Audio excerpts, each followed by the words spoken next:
Hello. In this segment, we continue with the concepts from information theory we started with in the previous segment. We see that it is not easy to measure the entropy or the uncertainty of a source. There is typically structure or dependencies in the data, which means that there is redundant information, which need to be acknowledged when measuring the entropy of the source. So if an image is presented to us and we are asked to find its entropy, it's not a straightforward task. We address this issue with some simple examples in this segment.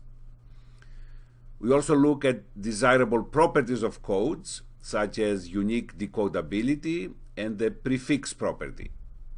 We finally look at the representation of codes in terms of binary trees, since this will become handy in the next segment. So let's continue with the coverage of this material. According to the source coding theorem, we cannot design a lossless compression scheme that will perform better than entropy, that will have a rate that is smaller than entropy. The natural question then is, how well can we estimate the entropy of a source? Given an image, for example, or a video segment, what can we say about its entropy? The answer is that estimating the entropy of a source is a very difficult task. Shannon himself actually looked into this question in trying to estimate the entropy of the English language in his 1948 seminal paper and in other papers. So if we assume a discrete memoryless source model for the language, and we assume that all the letters are equally represented, have equal probabilities, then this is the estimate of the entropy we obtain. It's actually equal to 4.76 if we include the space as the 27th letter. We can do better than that. We still use a DMS model, but now we go and measure the probabilities of appearance of each and every letter. And in this case, the estimate of the entropy becomes smaller, 4.14 bits per letter.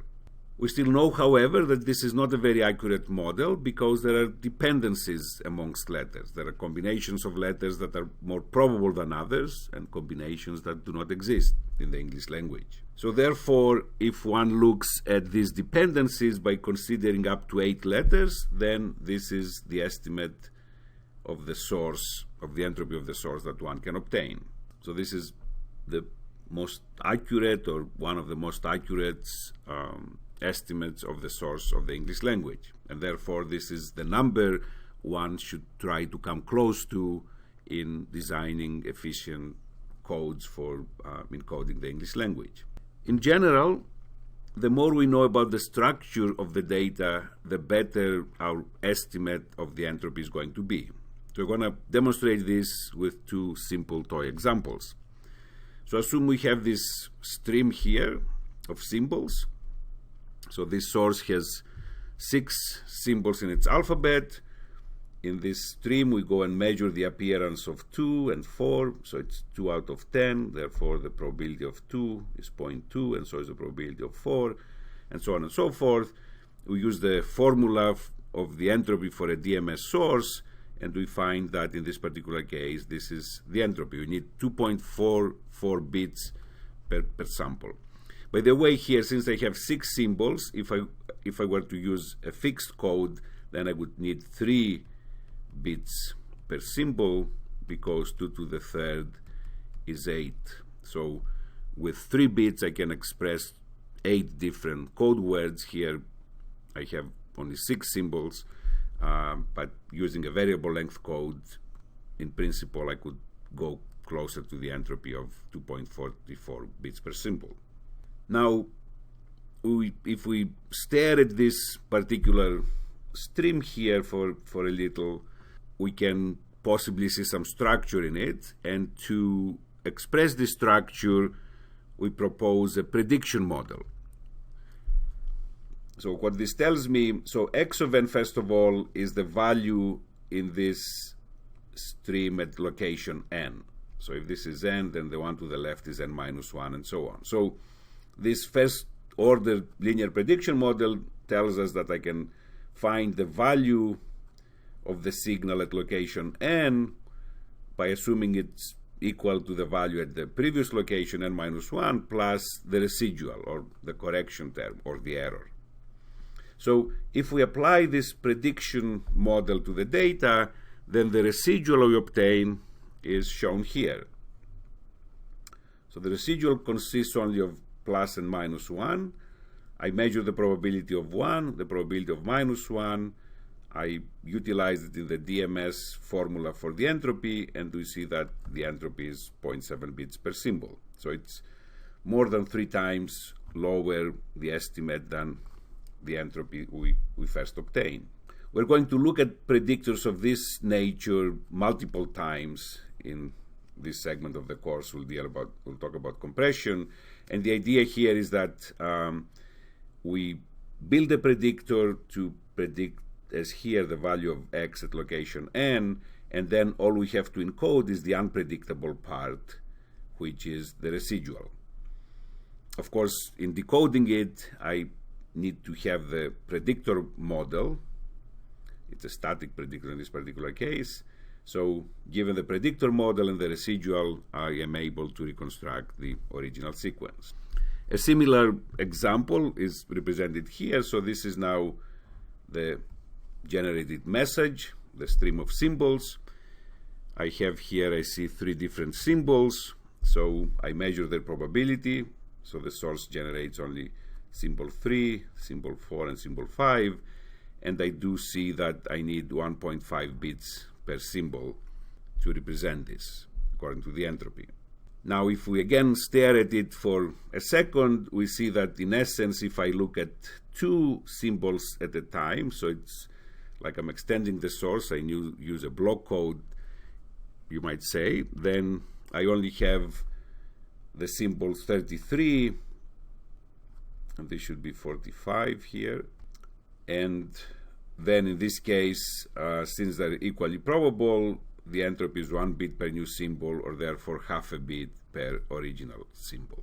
So again, we can reduce the entropy estimate considerably by looking into the structure of the data, exploiting it, and capitalizing on it. Let us look now into a simple example of codes, in getting a better understanding of them, in also introducing and discussing some other properties of codes. We are given this toy source. It emits one of 4 symbols, and here are the associated probabilities of the symbols. The source is modeled as a discrete memoryless source, and therefore based on these probabilities we can find the entropy of the source. We substitute these values into that expression for the entropy, the minus sum pi log pi, and we can find that for this particular source, here is its entropy, 175 bits per symbol. We are given this code, code 1, and we are asked to figure out whether this is a good code, a useful code. It takes a quick second to look at it and realize that if we're given, for example, code word 0, it's not clear whether we should decipher it as symbol S1 or as symbol S2. So this code is not uniquely decodable or uniquely decipherable. We can find the average code word length for this code, or the rate for this code. It's 1.125 bits per symbol, and since this is smaller than the entropy, this is already a red flag that there's probably something wrong with this code. We are also presented with code 2, and we're asked the same question. Probably takes an additional second to also realize that this code is not uniquely decodable. If we're given, for example, the sequence of code words 00, we could decipher them as S1, S1, or we could decipher them as symbol S3. So this code is not uniquely decodable. Again, we look at the rate of the code is below entropy, the source coding theorem is violated, it's not a useful code. We're given code 3. One of the observations about this code is that this is a prefix code. The name might be a bit misleading. It's actually a prefix-free code, which means no code word is a prefix of another code word. As such, it's intuitively clear that this code is uniquely decodable, and more than that, the decoding is instantaneous. In other words, if we look at the bit stream, let's say 0, 1, 0, 1, 1, 0, we start deciphering it, so as soon as we see 0, we know that this should be coded as S1, because 0 exists, is a code word that I can find in code 3. Then I see that 1, 0 is a code word that exists there, so this is deciphered as S2. 1, 1, 0 is deciphered as 3. So this is a prefix code, and it's uniquely decodable, any prefix code, and it's also an instantaneous. We see actually that its rate, the average code word length, is exactly entropy, so this is an optimal, you might say, code. It achieves entropy. We cannot do better than that. We are also given code 4. It takes a bit more thinking now to see whether this is uniquely decodable or not. Actually, there is a specific algorithmic test based on which you can test whether a given code is decodable. And this is indeed a uniquely decodable code. It's not a prefix code, because 0, for example, appears as a prefix to all other code words. So not prefix.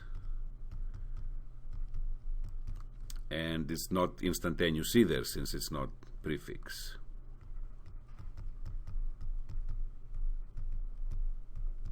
So we see that unique decodability and prefix code, the relationship goes one way. So prefix means uniquely decodable, but uniquely decodable does not mean that the code is a prefix code, as indicated by code 4. We see that the rate of this last code is a bit higher than entropy.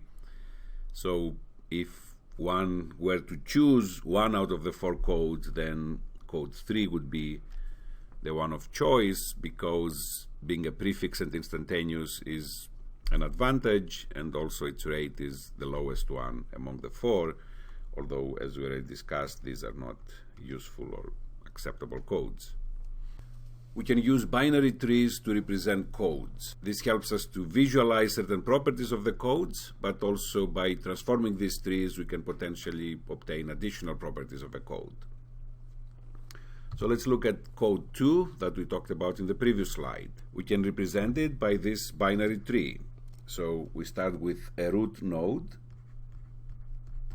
this one, and then arbitrarily we assign, let's say, 1 or 0 to the left branch and the opposite to the right branch. So here we assign 0 to the left branch and 1s to the right branch.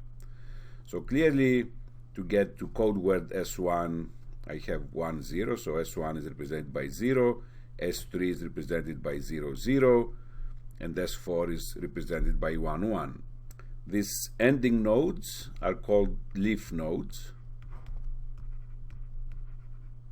And actually the root is also a branch node, because the tree branches out at that particular location. So let's do the same thing for code 3. This is the tree representation of code 3. So again, 0 is assigned to the left branch and 1 to the right branch. So to obtain the code word for symbol S3, we see that we have to go through an 1 here, and 1 here, and a 0 here. So the code word for S3 is 1, 1, 0. Now, an important observation here is that this code 3, if you remember, it's a prefix code,